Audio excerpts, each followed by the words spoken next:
জয় শ্রী রাধেশ্যাম। আজ আমি আপনাদের শোনাবো যে মানব জীবন কি করে সর্বশ্রেষ্ঠ। আমরা অনেকেই ভাবিয়ে থাকি যে দেবতারা হচ্ছে সর্বশ্রেষ্ঠ, দেবতারা আমাদের থেকে সুখী, দেবতারা স্বর্গে থাকে, আনন্দে থাকে। কিন্তু আসলে কি তাই?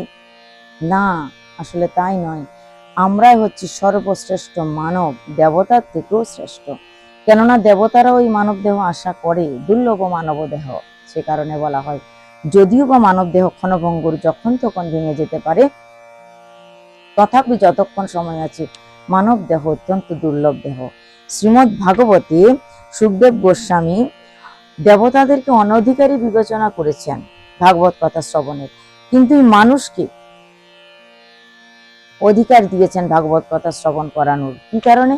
কারণ মানুষের মধ্যে সেই অধিকার বা যোগ্যতা আছে।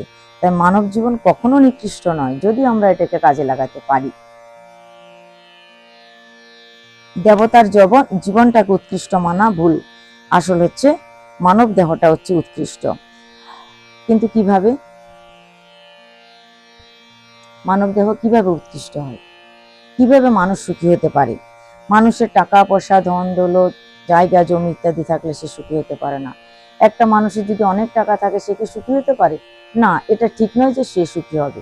একটি লোকের যদি অনেক ছেলে মেয়ে থাকে, সে সুখী হবে? এরও কোনো মানে নেই যে সুখী হবে। একটি মানুষের যদি গাড়ি বাড়ি অনেক কিছু থাকে, ভালো চাকরি থাকে, হ্যাঁ, অর্থনৈতিক অবস্থা উন্নতি হয়, তাহলে কি সে সুখী হতে পারে? না, কোনো গ্যারেন্টি নেই সে সুখী হতে পারে। কিন্তু কে সুখী হতে পারে? কোন মানুষ? যে মানুষ ভগবানের প্রকৃত ভক্ত, যার কোনো উচ্চ আকাঙ্ক্ষা নেই। ভগবান যখন তাকে যা দিয়েছে তাতেই তিনি সন্তুষ্ট থাকছেন, ভগবানের উপর পুরো নির্ভরশীল হয়ে জীবন কাটিয়ে দিতে চাইছেন। তিনিই তো সংসারের সব থেকে ভাগ্যবতী বা ভাগ্যবান। ভগবানের প্রকৃত ভক্ত যেখানে থাকে, ভগবান তার পিছন পিছন ঘুরে বেড়ান, কেননা ভগবান তার ভক্তকে রক্ষা করতে সবসময় ভালোবাসেন। যখন কেউ মালা করে, ভগবানকে ডাকে মালা করার মাধ্যমে, ভাগবত বলে তার ডান দিকে ভগবান শ্রীবিষ্ণু রক্ষা করছে, তার বাঁ দিকে শিব তাকে রক্ষা করছে, উপর দিকে বরুণ ছাতা দিয়ে রক্ষা করছে, পিছনে ইন্দ্র দেবতা থাকছে, তার আশেপাশে চতুর্দিকে বিভিন্ন দেবতা অবস্থান করে, আর চক্র সুদর্শন সদা সর্বদা তৎপর থাকে তাকে রক্ষা করার জন্য। তাই ভগবানের ভক্তদের কোনোদিনও কোনো ভয় পাওয়ার কারণ নেই। আমরা একটা কাহিনী দিয়ে আপনাদের বোঝানোর চেষ্টা করি যে কিভাবে মানব জীবন শ্রেষ্ঠ, দেবতার থেকে উৎকৃষ্ট। এক দেশে এক রাজা ছিল। তো সেই রাজা প্রজাদেরকে খুব ভালোবাসতেন।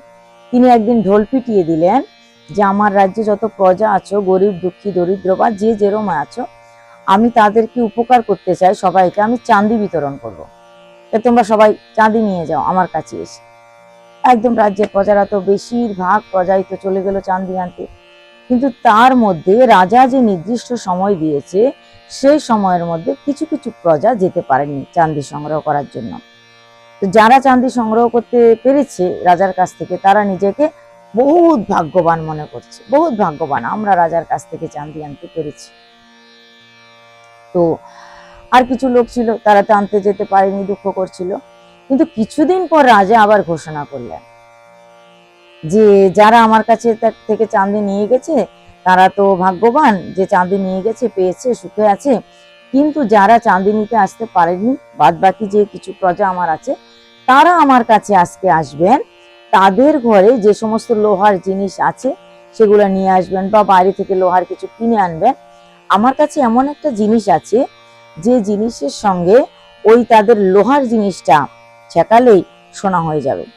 অর্থাৎ কি, রাজা বলছে তার কাছে পরশ পাথর আছে, আমার কাছে পরশ পাথর আছে, তোমরা লোহার জিনিস নিয়ে আসো, আর আমি সঙ্গে সঙ্গে সোনা করে দেব। আর যারা চাঁদি আনতে যেতে পারেনি, তারা তো বহুত খুশি।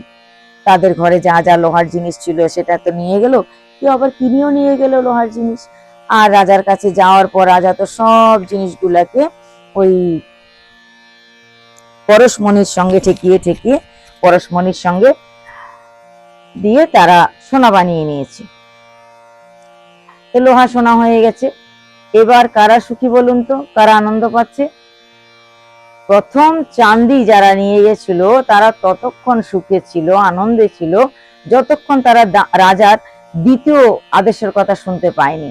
যখনই তারা শুনলো প্রথমবার যারা গেছে তারা তো হবে না, যারা যেতে পারেনি তারাই লোহার জিনিস নিয়ে গেলে সোনা হয়ে যাবে জিনিসগুলো, ততক্ষণ তারা সুখে ছিল যতক্ষণ এই আদেশটা হয়নি। যখন এই আদেশটা হয়ে গেল যে লোহা নিয়ে গেলে সোনা করে দেবে, আর সবাই অনেক দামি দামি সোনার জিনিস পেয়ে গেলেন, তখন তো তারা চান্দিওয়ালারা যারা চান্দি নিয়ে গেছে তারা দুঃখিত হলো। দেবতারাও হচ্ছে সেরকম, দেবতারা ততক্ষণ তাদেরকে উৎকৃষ্ট ভাবছে, ভালো ভাবছে, সৌভাগ্যশালী ভাবছে, যতক্ষণ এই মানুষের এই স্পর্শ সুখটা বা মানুষের এই যে ঘটনাটা বললাম যে পরশ পাথরের সঙ্গে লোহাটা ঠেকালে সোনা হয়ে যায়, এই জিনিসটা জানতে না পারছি।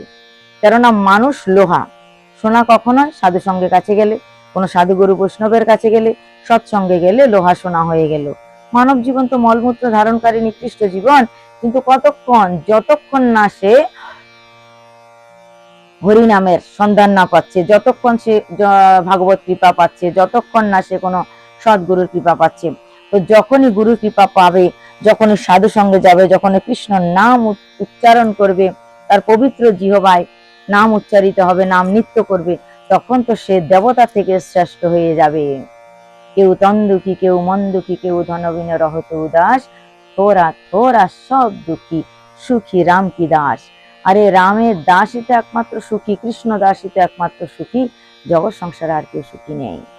তাই নিজের জীবনকে উৎকৃষ্ট বানাতে হলে, নিজের জীবনকে মঙ্গলময় বানাতে হলে, মানব জীবনের সফলতা দিতে গেলে আপনাকে অবশ্যই সৎসঙ্গের কাছে আসতে হবে, অবশ্যই আপনাকে সাধুগুরু বৈষ্ণবের কাছে আসতে হবে, হরিনাম করতে হবে, ভজন করতে হবে, ভজন প্রক্রিয়ার মাধ্যমে উন্নতির চরম শিখরে পৌঁছাতে হবে, তবেই তো মানব জীবন সফল হবে, তবেই মানব জীবন ধন্য হবে। তাই আসুন আমরা সবাই একসঙ্গে ভজন করি। এই পবিত্র দামোদর মাসে সবাই ভজন করেছেন, কিন্তু দামোদর মাস শেষ হয়ে যাওয়ার পরে ভজন বন্ধ করে দিলে হবে না। হয়তো আগের মতো ব্রহ্মমুহূর্তে উঠে স্নান করবেন না, হয়তো বা ভোরবেলায় উঠে নগর পরিক্রমায় বেরোবেন না, কিন্তু মালা যেটা করছেন সেটা অবশ্যই করার চেষ্টা করুন। বা এই যে চিন্তনটা, সবসময় ভগবতের চিন্তা করছেন, ভগবানের পাঠ কীর্তন যেখানে হচ্ছে সেখানে যাওয়ার চেষ্টা করছেন, এগুলো জারি রাখুন, তাহলে মানব জীবনের সফলতা অবশ্যই হবে। কারণ আমরা তো সংসারী জীব, ভগবানকে বারবার ভুলে যাই, আর ভগবান মাঝে মাঝে আমাদেরকে ধাক্কা দিয়ে ভগবানের কথা মনে করিয়ে দেয়। ভজন করতে হয় অল্প বয়স, অনেকে ভাবেন ভজন করতে হয় বৃদ্ধ বয়স, অনেকেই বলেন ভজন বৃদ্ধ হলে করবো, কিন্তু কার পরমায়ু কতদিন জানি কি, কিচ্ছু জানি না। তাই ভজন আমাদেরকে করতে হবে অল্প বয়সে। ভজন কর মস্ত জওয়ানি মে বুড়াপা কিসনে দেখা হে, भजन कर मस्त जवानी में बुढ़ापा किसने देखा है, भजन कर मस्त जवानी में बुढ़ापा किसने देखा है। आंख में अंधे हो जाओगे, दर्शन तुम कर नहीं पाओगे, दर्शन कर मस्त जवानी में बुढ़ापा किसने देखा है। हाथ से लूले हो जाओगे, माला तुम जपने पाओगे, हाथ से लूले हो जाओगे, माला तुम जपने पाओगे। माला कर मस्त जवानी में बुढ़ापा किसने देखा है। बोलो राम कृष्ण हरि, बोलो राम कृष्ण हरि, बोलो राम कृष्ण हरि, बोलो राम कृष्ण हरि, बोलो राधा माधव हरि, बोलो राधा माधव हरि। তাই এই মানব জীবনকে আমরা সবাই সফল করব, সবাই আমরা ভগবান শ্রীহরির ভক্তি লাভ করব, এই আশা করেই আজ এই পর্যন্ত। জয় নিতাই, জয় শ্রী রাধেশ্যাম।